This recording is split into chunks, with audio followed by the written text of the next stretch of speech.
top-level domain program. Thank you very much. It's good to be here. Just as an aside, if anybody's looking to do anything really interesting, there is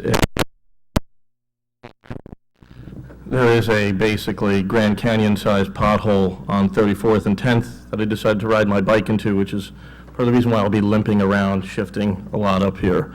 It was not a fun way to spend my Friday evening. So in any event, my name is Alex Urbelis. We're going to talk about ICANN's new gTLD program. I am a technology lawyer with Steptoe & Johnson. I've been involved with 2600 since I was probably about 15 years old, so going on 19 years now. Used to contribute pretty regularly with Emmanuel on Off the Hook, and I've worked with a team of lawyers in my office, so we're basically responsible for a little bit over 10% of all of the new gTLD applications submitted to ICANN this year, and generally handle a lot of matters of internet governance, policy. Prior to private practice, my background was a little bit all over the place. I worked a bit in the Department of Defense, was a graduate fellow in the Office of General Counsel at CIA, did some federally funded cybersecurity and counterterrorism research, and prior to that did IT at a software company. Participate in things like the International Association of Privacy Professionals, the Privacy Research Group at NYU, the Internet Society, and of course 2600. So, yeah, why not, right? So quick overview of the presentation. I think we're going to step through what's going on with the new gTLD program, the status of it, some of the security issues that arose in April of 2012, and then talk about the expansion of the root zone and how this expansion of the internet, how new gTLDs may affect our current form of internet governance, as well as some of the tension that's playing out right now between nations and private industry with respect to who controls the internet. So I know we can hopefully just breeze right through this because I'm sure many of you are very familiar with what ICANN is, but for those of you who aren't, let's just breeze through this. So it stands for the Internet Corporation for Assigned Names and Numbers, was formed in 1998, and basically their mission is to keep the internet stable and secure, and as well as to promote competition. And I think that function will come up a little bit later as well. So basically what they do is they set global administrative policies, and they're responsible for universal resolvability of all domain names. And they do this by maintaining contracts with their internet registries, run accreditation systems for registrars, and have a compliance department that seems woefully inadequate for what's ahead. Basically, just to get our terms straight, a registry is basically the database of domains that belong to a particular top-level domain. The registrar is that which sells the domains, and the registrant is that person who's buying the domain. I think we can almost breeze through this. So to give you a quick look of what we're really talking about here, the first or top level is the spot to the right of the dot. Here with this address, the .org. The second level domain would be the ICANN, and the third level is the meetings aspect of it. Now, what's historic about ICANN's new gTLD program is that this is the first time ever that the space to the right of the dot can be customizable. That individual entities, persons weren't allowed to apply. You had to apply through some kind of business organization or entity. So you could own to the right of the dot now. You could have your brand, you could have your company name, you could have a generic name, and then you could basically regulate to the left of the dot, your second level domains. But the second level domain space is still very, very highly regulated by ICANN. What's kind of the Wild West right now is the third level, the meetings dot space.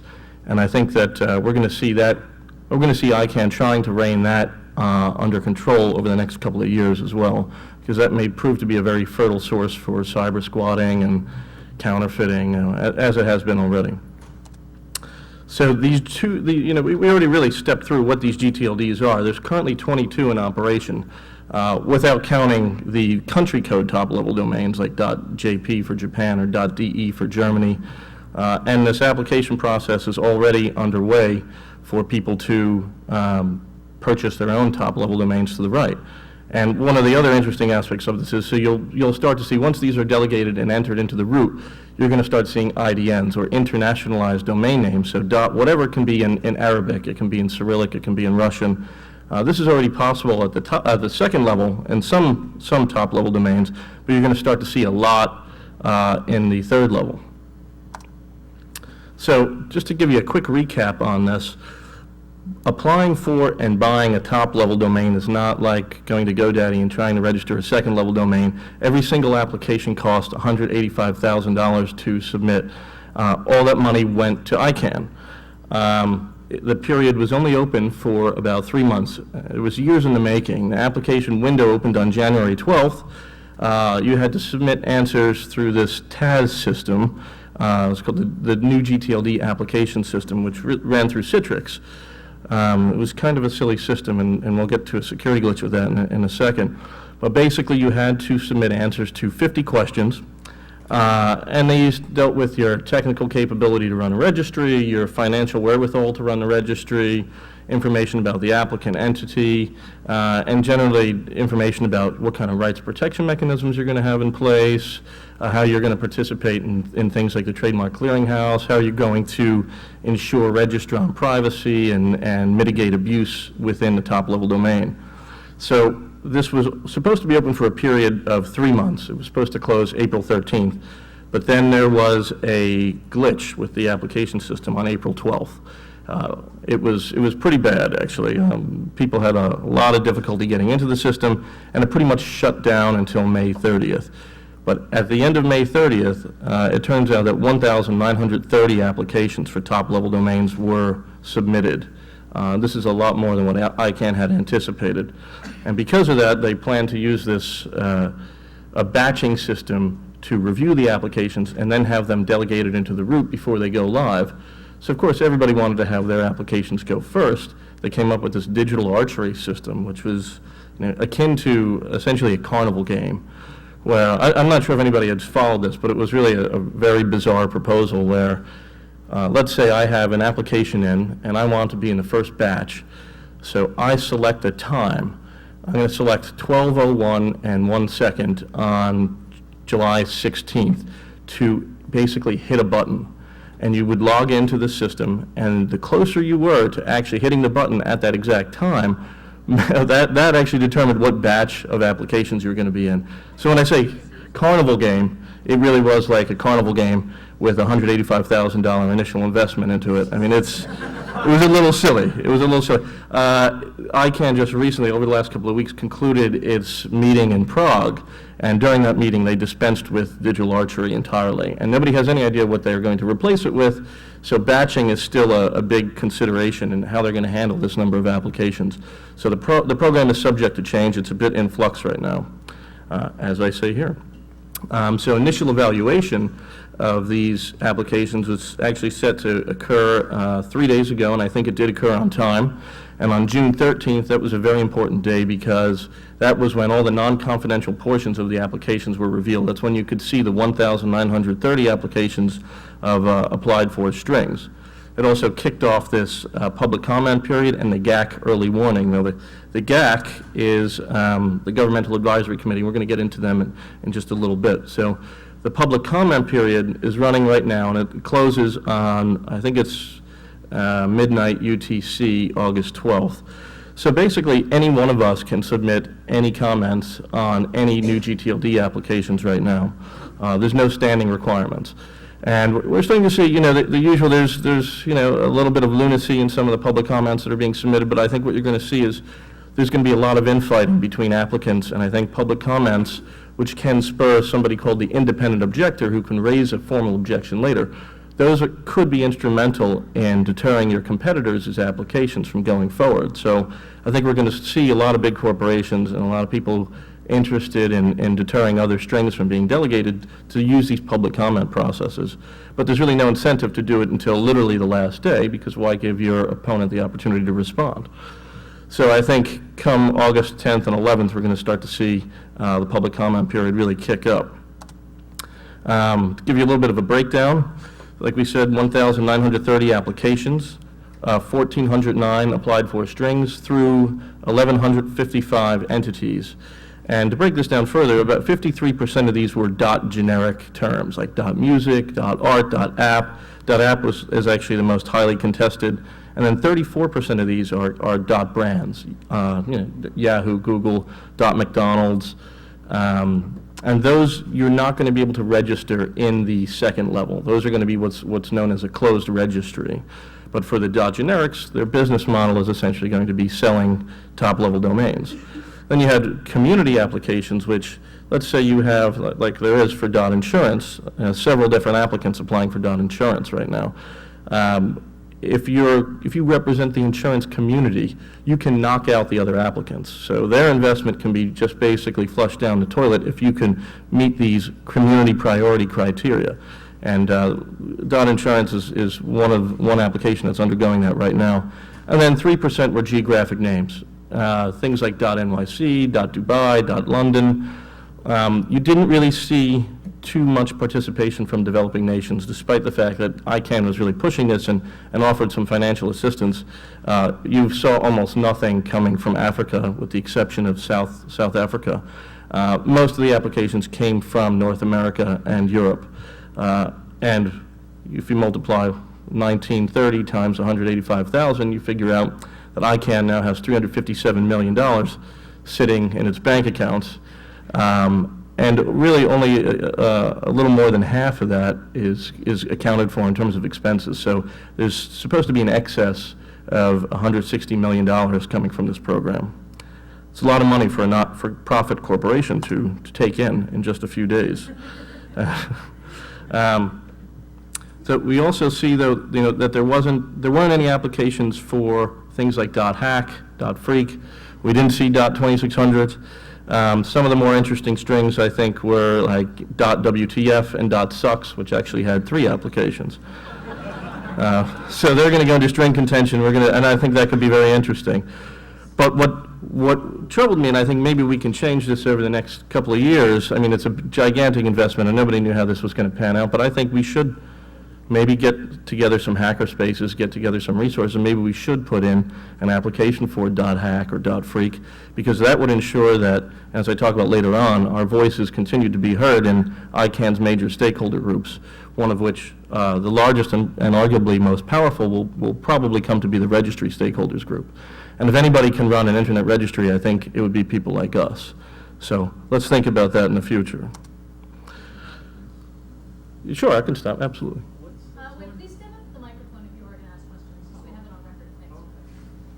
Thanks. So what do they spend the $200 million on that, goes into expenses for? Well, the actual review process takes a long time. Reviewing these applications, each application is anywhere from 60 or 70 pages to 250 pages of very tense, and about 100 of those is generally technical data that relates to back-end registry services.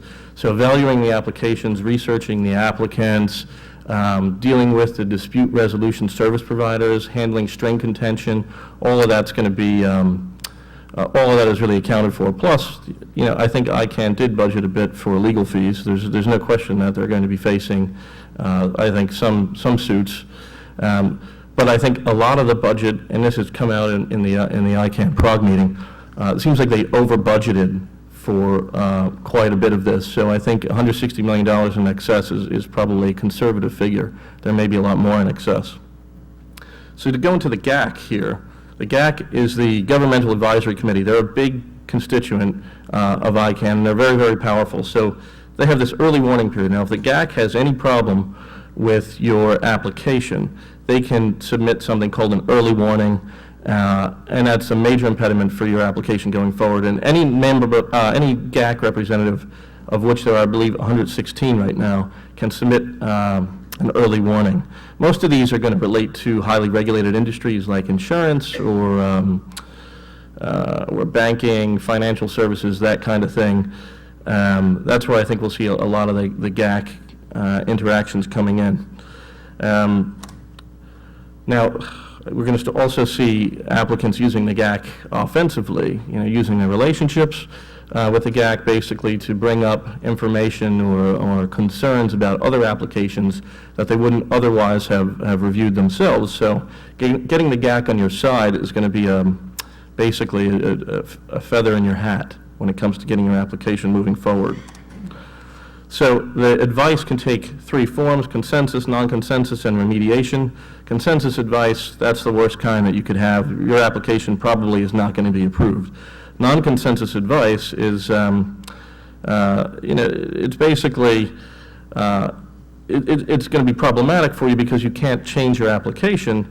And remediation advice could be very difficult too, for the same reason that you can't modify your application afterwards.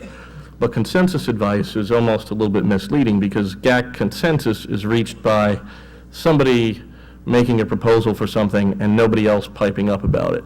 So it's basically consensus by a failure for anybody to object. So consensus advice is reached much more easily than the name implies. And then you also have, this is where lawyers get involved, you have things like formal objections, you have legal rights objections. So let's say I have a right to a trademark and somebody applies for my trademark. I can voice a legal rights objection even though I'm not a new gTLD applicant. And if that other person doesn't have any legal rights to that particular string, then their application is going to be knocked out. But the interesting thing though is if the gTLD applicant does have legal rights to the string, then ICANN will let that go forward. I mean, and it doesn't matter really how tenuous the legal rights are, so long as you have some form of right to it. And this is generally because property law really encourages use, and I think ICANN is really building on that.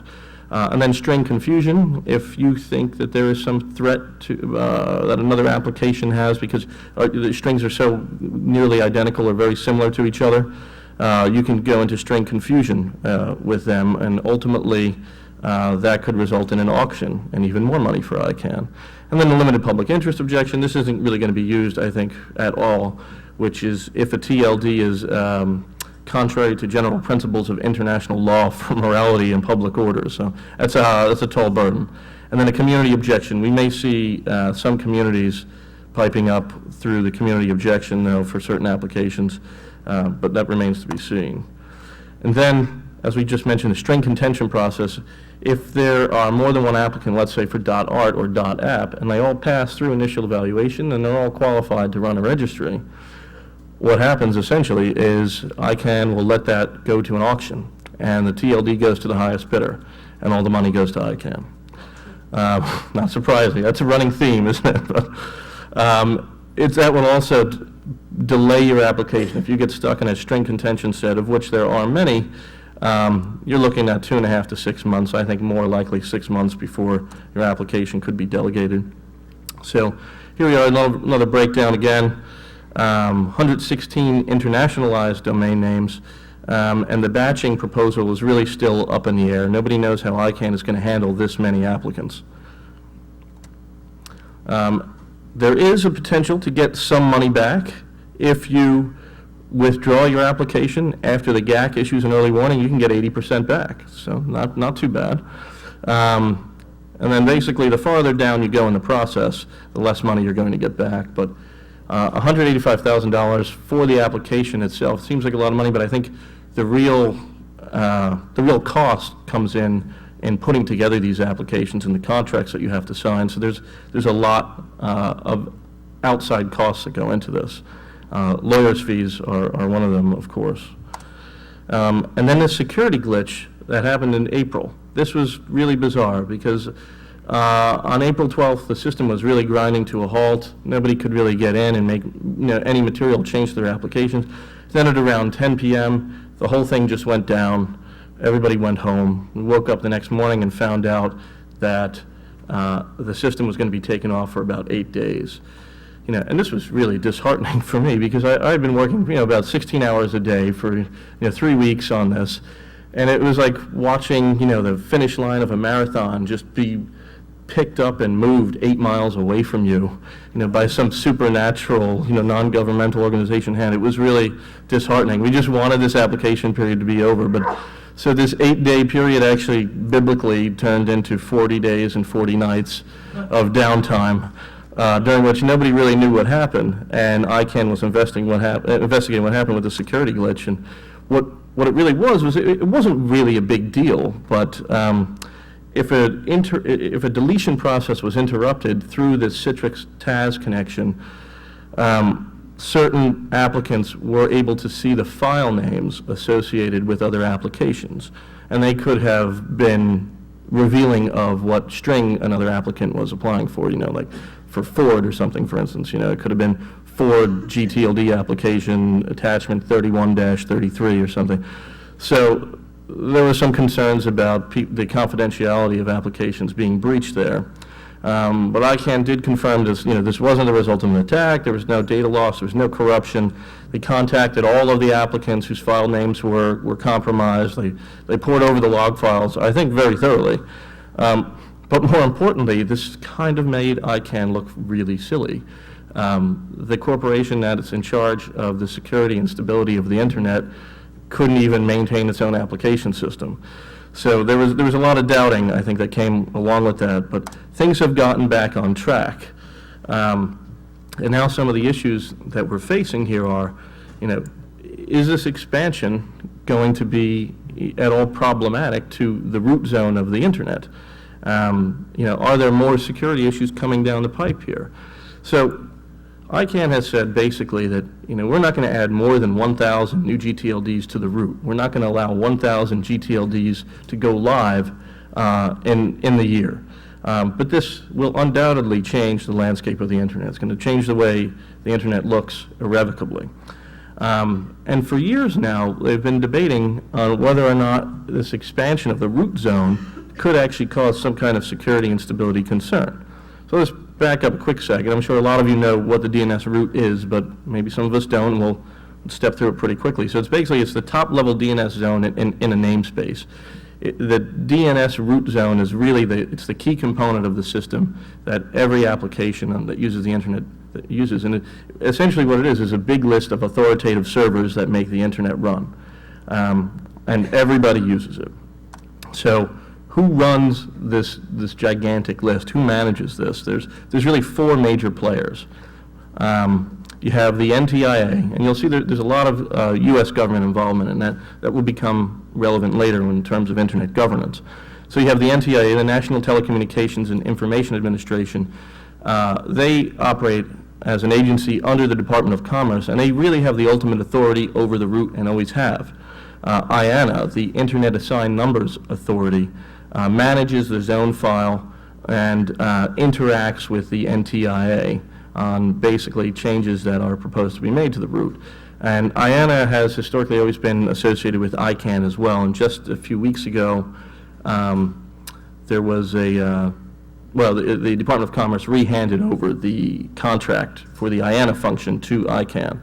And then VeriSign, which operates as a root zone maintainer, and then dispersed throughout the world, you have 12 different root server operators. And, notably, again, you see a lot of U.S. involvement here. You see VeriSign, NASA, the U.S. Army, Department of Defense, and I believe, ICANN, of course, and the University of Maryland. Was there a question in the back? Oh, no? Okay, certainly. This is the dispersion of root servers from rootservers.org. And you'll see, they're really clustered mainly around Europe and North America, quite a few in South America. Siberia just doesn't really, they just don't register on the map over there in terms of root servers, but, maybe in a few years down the road.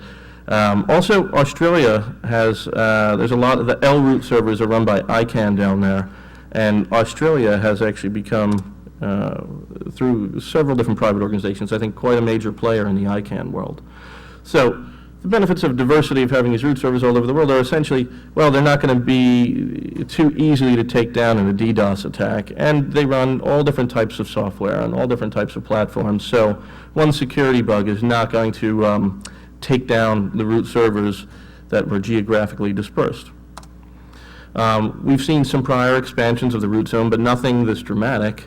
Every time a new top-level domain is added, the root zone changes a little bit, and test internationalized domain names were added in 2007, and in 2010, you saw IDNs for Egypt, I believe it's Saudi Arabia and the United Arab Emirates going live. Also, with IPv6 deployment, we're seeing more and more data being put into the root zone, and DNSSEC, which is used to sign the root zone file. And so far, this is just added text. Nothing has caused a major impact on the root. Nonetheless, one of ICANN's committees, the a study team, I guess, the root scaling study team, stated a few years ago, well, it could absorb, the root should or could absorb a small number of annualized TLDs together with introducing DNSSEC into the root.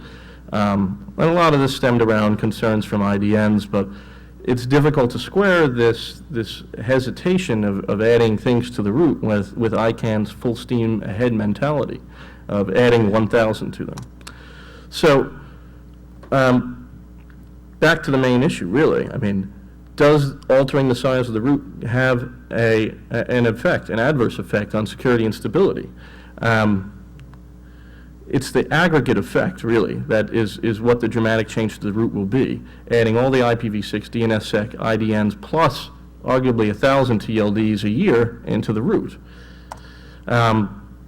This could impact the root servers, this could impact the root servers really in two different ways. And ICANN has identified two issues, root server operations and an impact on provisioning. So the root server operations are really your ability to respond to queries.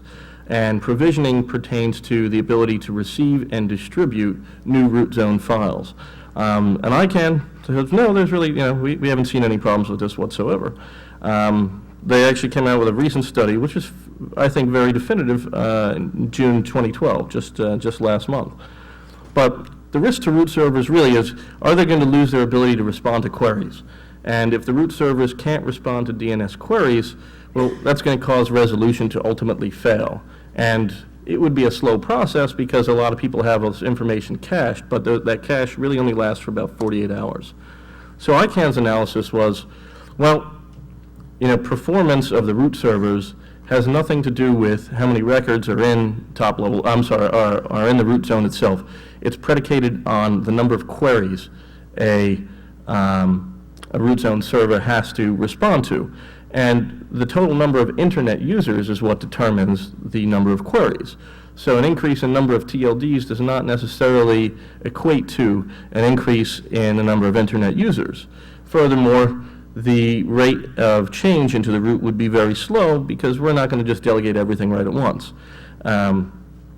We're going to do 1,000 a year, plus we have all this system diversity and operator coordination, and so everything should be fine. We can handle 1,000 new TLDs, that's what ICANN said. But I think that there are some major issues that have not yet been resolved because, all right, so first let's talk about query rates. Well, what about internet users? What about adding internet exchange points? I mean, this has been a major project for the Internet Society and ICANN as well in terms of global connectivity. So if we add more connectivity to developing nations and if we add more local content, that's one of the major problems with developing nations is even if they have connectivity, they're not necessarily going to have local content. But these internationalized domain names could perhaps maybe fix that or give an incentive for people to develop local content for areas like Botswana. So we're going to possibly see TLDs having an effect on queries, and if internet exchange points are added throughout the world, then we're definitely going to see an increase in connectivity. And whether or not the root servers can respond to that increase, I haven't seen data on that.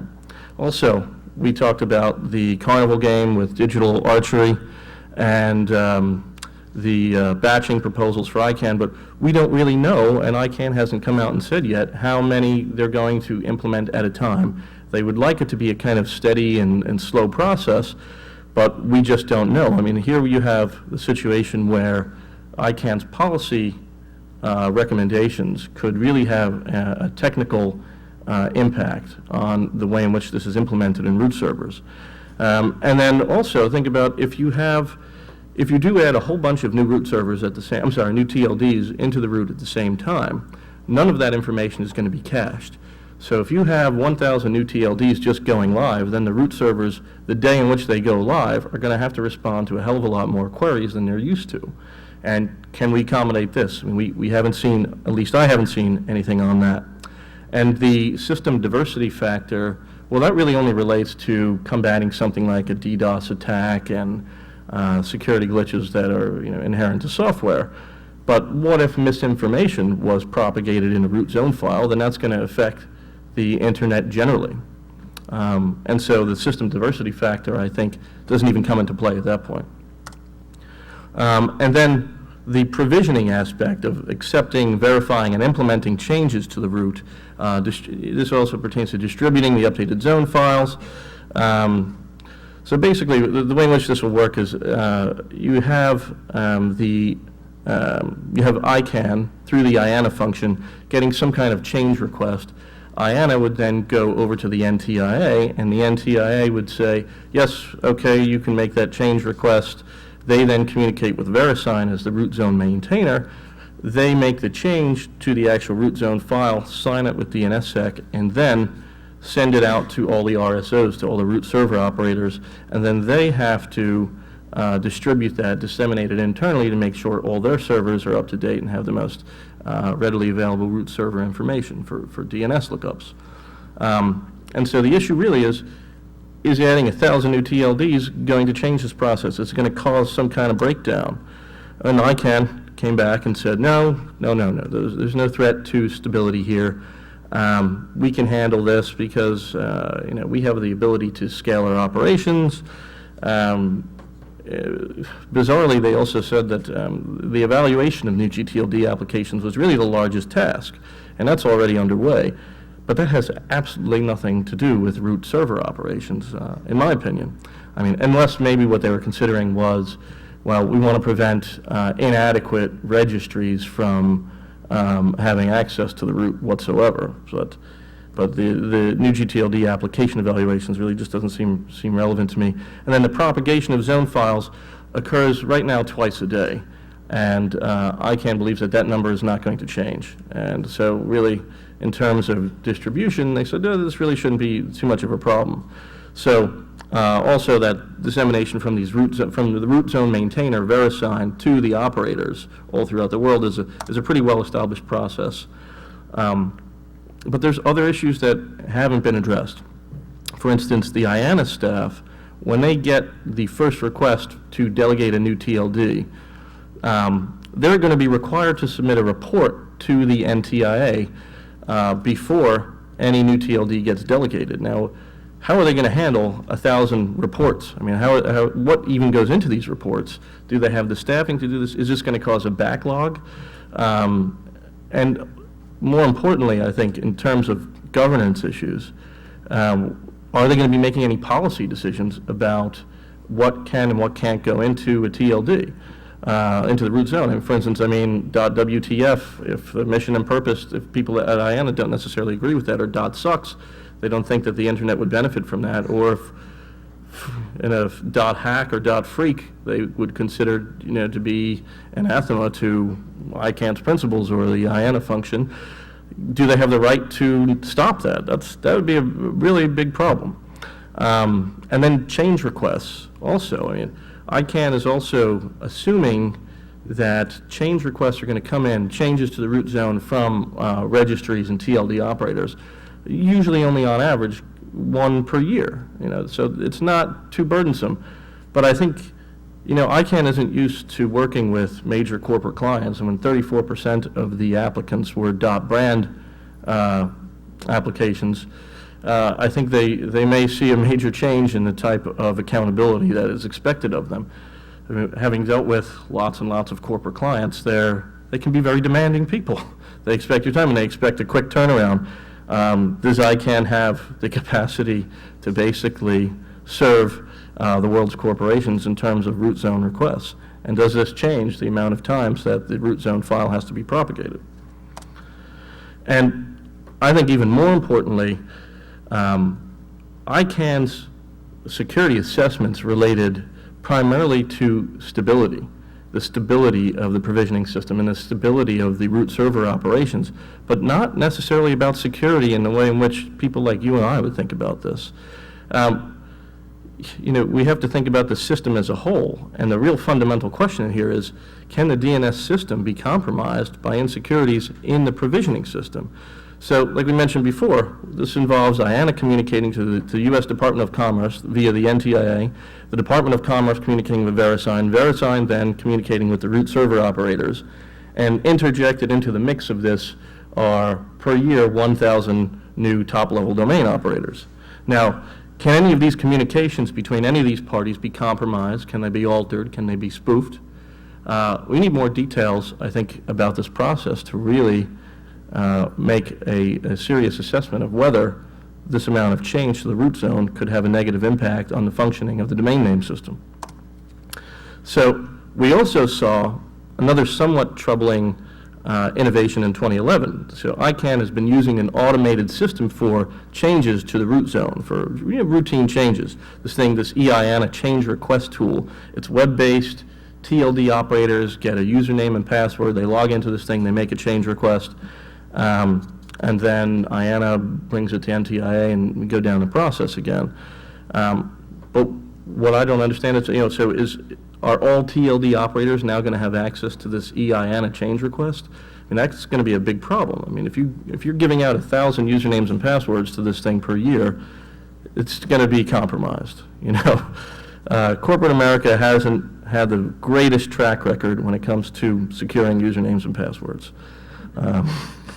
But none of us do, I guess, really. But so the other issue too is, if this EIN system becomes unavailable, then they're going to go back to this kind of normal process of somebody getting on the phone and via phone and fax and email making a change request. I mean, there's a gigantic potential for social engineering root zone changes if we really saw that. I mean, maybe that's what we'll do in 2 years with Emmanuel on the panel. I'm not advocating that, but so let's go back to conclusions here for a second. I think that in terms of operations and provisioning, ICANN was probably right. I don't think there is going to be a major adverse effect to the domain name system in that sense. There probably is the capacity to handle these changes, but what we don't know is, how greater extent of internet connectivity and internet exchange points being added throughout the world, how those servers could respond to additional queries. We're not sure about that. We need more information about how these TLDs are going to be delegated. We need more information about these change requests and how they're going to handle changes from corporate clients, and about how the communicative process between these 3 or 4 different agencies and players in the root zone are actually going to be secured. So this is probably more a function of ICANN's committee structure than anything else, because there are committees on basically everything at ICANN, and they have a very, very narrow focus. And at this point, it seems like their real focus was stability, and I think that it would be up to people like us, maybe even through the public comment process, to make sure that ICANN really has a handle on the security within the process as well. And this is going to have a major effect on how the internet is governed. And when we talk about internet governance, what are we really talking about? We're talking about the coordination of the technical infrastructure and the policy that defines the way in which that infrastructure works and interacts. And so with 1,930 different applications, the internet's definitely going to look a lot different, but you also have a lot more money at stake and a lot more players. And what we have right now through ICANN is this multi-stakeholder process. And I mean, by definition, the more stakeholders you add to a multi-stakeholder process, the more change is going to be affected. So really, I mean, who are the stakeholders right now? ICANN is full of acronyms: GNSO, GAC, CCNSO. I mean, they're all over the place. The SSAC, absolutely, they're all over. They're all over. So. But the people that have historically been most active in ICANN are people who, whose bottom line it affects. So you have the registries, you have the registrars, you have the brands, and internet-based businesses, search engines. Those are the guys that have been and are the major players in ICANNs. And these are the players that they have the means to send people to the ICANN meetings that occur throughout the world. They have the means to follow the somewhat slow-moving policy development process that ICANN has concocted. They have the means to submit comments and really participate in the process. So their interest is always accounted for when there's shifts in internet policy. And what's very significant in terms of the perspective of the rest of the world is that, well, this is really the interests that are accounted for are interests of the private sector. And maybe there's good reason for this, perhaps, because internet innovation and economic growth, well, they've always really gone hand in hand. And as we noted earlier, one of ICANN's core objectives is to promote competition. So it should come as really no surprise that the rest of the world has seen ICANN as really a tool for business and the U.S. government. So these changing stakeholders, who are they going to be? They're going to be these new registries. There's going to be basically the thousands of new registry operators who own little bits of the internet. And these are dot brands. They're going to be, industries. They're going to be communities. And we also saw applications from for a large number of just dot generic terms of people trying to snatch up internet real estate. You saw this corporation called Donuts Inc., which kind of came out of nowhere. They filed 307 gTLD applications. It's a $56.8 million investment. Next on the line was Google, who filed 101 applications. That's 18.7 million, and Top Level Domain Holdings filed 92. Then you have other smaller investors, people who've applied for 10, 15, 60, below that, and a lot of these are generic terms that could be very, very valuable internet real estate. So who stands to really become very powerful is this registry stakeholders group within ICANN itself. It's known as RISIG, and they are set to become arguably the most influential stakeholder in the process.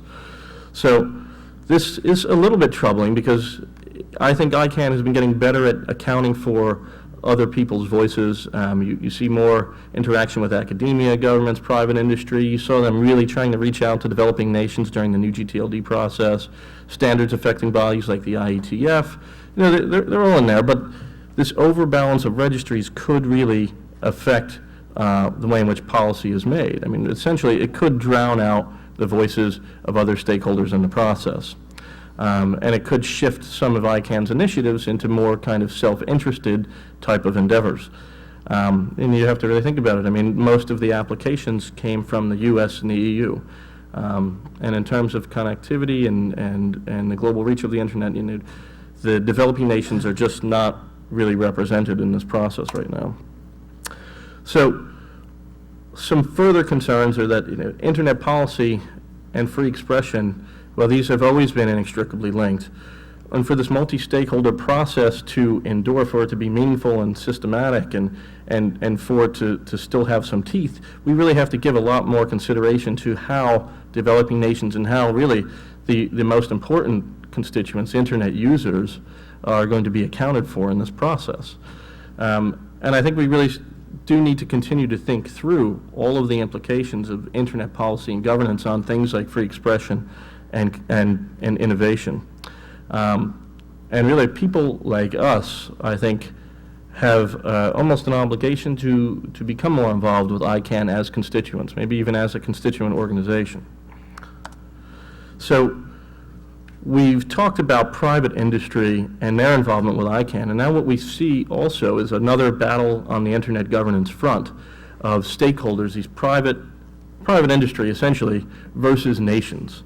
I'm not sure if anybody has been following a lot of this debate, but the International Telecommunications Union, which is really a branch of the UN, has been doing a lot of posturing in terms of trying to take over some internet governance functions, and we've already started to see some pushback from private industry about this. For instance, on May 24th, Vint Cerf, who was one of the grandfathers of the internet in terms of developing the TCP/IP protocol. He's Google's chief internet evangelist right now, and really just a fantastically bright and articulate man. Wrote an op-ed in the New York Times on May 24th about keeping the internet open. And this makes it very clear that private industry sees the multi-stakeholder model as valuable to them because their voice is heard there. It affects their bottom line. And traditional regulatory functions over the internet would really, could be stultifying or stifling in terms of what they can do and what they can roll out. So the multi-stakeholder model, of which they're a gigantic part right now, they want to keep it that way. And there are a lot of free speech and innovation and collaboration implications of this, and that's what private industry is really Those are the arguments that they're bringing out to the forefront, and they definitely make sense and they're cogent. But we also have to remember that there's other interests of private industry at stake. I mean, you saw this again in the SOPA-PIPA debate, and where you have these powerful internet companies basically standing off against the old guard. And here, what we have are these powerful internet companies, these powerful giants of industry, basically facing off against any kind of regulatory interjection in the internet governance process. And that's, it's very telling, and I think it's something that we're going to continue to see so long as internet governance is an area that's not really very, very well defined. It continues to be a gray area. So a little background on the ITU, which is somewhat interesting, was actually established way back in the 19th century in 1865 to facilitate amendments to something called the International Telegraph Convention. In 1947, it became a specialized agency of the UN, and since 2003, they've been posturing to get their hands involved in internet governance through something called the World Summit on the Information Society. The first meeting was in Geneva, 2003, and then Tunis in 2005.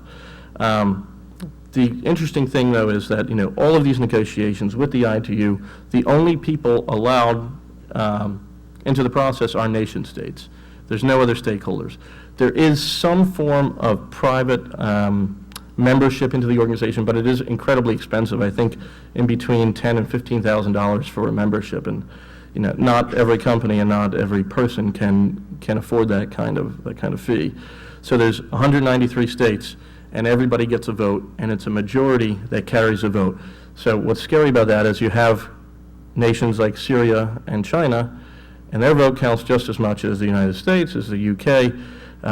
Right now, I think there are 40 countries that are actively censoring the internet, and that's growing all the time. So having nations allowing nations to have some input into the internet governance function is scary to a lot of people. And this is what private industry is really bringing out. So what's happening right now is that everyone is gearing up for a meeting in Dubai in December. And this is the World Conference on International Telecommunications Regulations. And what's going to happen there is they're going to amend these international telecommunications regulations. They haven't been amended since 1988. And really what they pertain to are kind of interoperability of international telecommunications equipment, radio frequencies, facilities, that kind of thing. But what, in the way in which the ITU could become much more involved in internet governance is if these are expanded into the scope of peering arrangements, of the regulation of new technologies, data security and privacy requirements, international standards for such things, and the protection of children, which, as we all know, historically has been a kind of underrepresented and over-censored constituent of the internet. And so there's a potential for a lot of censorship, and there's a potential for dramatic changes in terms of policy. And I don't think that can really be underestimated, because all of these have been proposals by member states. So industry sees this, well, they don't want to have these nation states interject, essentially, politics of diplomacy and compromise into the internet governance process. They like the multi-stakeholder model. I think it was said best in an Internet Protocol Journal article from a few years ago, where somebody had kind of classifying the various criticism that had been hurled at the ITU, said it was accused of imposing anachronistic, inappropriate regulatory measures that stultify any form of innovation and progress in telecommunications. I think quite well put, but maybe a bit heavy-handed. And nations, other nations around the world, they see ICANN with a lot of skepticism, so they want to have their voice heard, and they think their voice is going to be better heard through something like the ITU, because ICANN, it's a California non-for-profit corporation with direct ties to the U.S. Department of Commerce and U.S. industry. And they see this, that ICANN has been basically positioned to maintain the U.S.'s advantageous position with regard to economic growth, and that they have for a while shunned the involvement of other nations or turned a blind eye to developing nations, and that's been a bit of a problem. So I think it really depends on your perspective here. If you see the internet as something like a public utility, maybe something that the public has come to rely on, then it actually kind of makes sense that the ITU should be able to have some kind of regulatory function. But the ironic point of that is, or the ironic consequence of that is, that also presents the greatest potential for censorship. And if you see this as the internet as a kind of decentralized force with economic power, then the multi-stakeholder model and ICANN's inclusion of private industry as the major stakeholders actually begins to make sense as well. So I think what we can take away from this is that there's going to be a great deal riding on matters of internet governance, that we're going to see, no matter what, some major changes to this multi-stakeholder model of governance, where new TLD registries are going to have a very, very powerful voice in the registry stakeholders group and become more and more active throughout ICANN. And we have to ensure that normal internet users' rights are just not pushed to the wayside. And you're also going to see, well, maybe after December, we'll see what happens. The ITU may have its hand in internet governance functions. We just don't know it. But what we do know is industry is not going to let this happen without a fight. And I think it behooves all of us to follow this very closely. The multi-stakeholder model, however, in my opinion, it's actually served us pretty well so far. But I think, what really matters is, whether the ITU gains some governance power or not, we're stakeholders here, and I think we need to make our voice known, and we need to continue to have, I think, a major impact on the way in which the internet is governed and it's grown, and we should all have a part of the process. And I think we should really give a lot of thought to starting, a hacker-based internet registry. And that's it for me. So I'll take questions. And thank you very much. As I mentioned, I'm an attorney here in New York with Steptoe & Johnson. Anybody with any follow-up questions that aren't mentioned today, can feel free to reach out to me directly. I live in the West Village and I work in Midtown, so I'm always around. Are you taking questions? Absolutely. We've got about 3 minutes. Okay. Sure. One of the underrepresented groups in ICANN seems to be the registrants themselves, who one would think perhaps they should benefit from this great expansion in the TLD space. And another interesting group is the ccTLDs, which are out of the process completely. So, any sort of risk to the domain name system as a whole is often not in the gTLDs, the .coms and .mils and .nets, which are regulated by ICANN, but in the .cn and .ie and those. Yeah. So I would appreciate your comments on that. Another question is whether what the ITU is really seeking is replacing the NTIA to sign the root. Yeah. Because the NTIA has been political in its choice of delaying to sign certain root updates like North Korea and Palestine, is my understanding. Absolutely. To go to your first question, I think I just agree with you. Registrants do need to have a greater voice. Absolutely. With regard to the ccTLD operators, the country code top-level domain operators, it's interesting. They're not really a part of the process, but they do have the right to object to other domain names being delegated if they believe a gTLD application is confusingly similar to their own extension. They have the right to object to that and essentially knock out the application from the process. So the extent to which they are going to become major players in the gTLD application process is yet to be seen. We'll probably see them stepping up to the plate in January at the end of the objection period. And with regard to the ITU replacing the NTIA, you're probably absolutely right about that. No. Next question. Yes. So my former employer had about 17,000 mostly parked domains to protect their trademark portfolio. And the expansion of the gTLDs feels to me from that perspective to be a nice organized shakedown on similar trademark holders to get them to register yet more of these domains in 100 or 1,000 additional namespaces.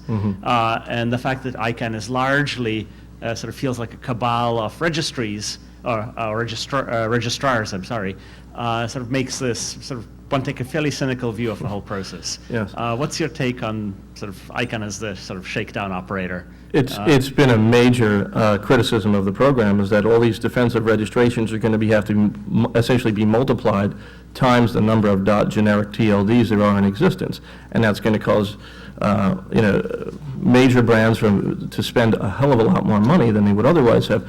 But to combat that perception, they've developed certain rights protection mechanisms that are inherent to the process now. ICANN is in the process of developing something called the Trademark Clearinghouse, by which any trademark owner can submit their mark to the Trademark Clearinghouse, and if you're going to register a domain within the TLD, you're going to get a notice if there's a direct hit that's a match with that particular string. So then if you go forward with it, the owner of the trademark would then get a notice that said, so-and-so registered this domain, and then they could go forward with some kind of UDRP or URS process by which they either disable the domain or transfer it back to them if they believe that they have to. But it doesn't negate the effect that they do still have to register these defensive registrations. And that's really more of a function of the history of trademark law and the obligations for trademark holders to enforce their rights. But we're seeing that shift as well. So I think when there's a shift in the law in which that creates this obligation, then the defensive registrations will probably decrease as well. I think we've run out. I'm so sorry, but I'm happy to take questions afterwards. Thanks everyone for listening.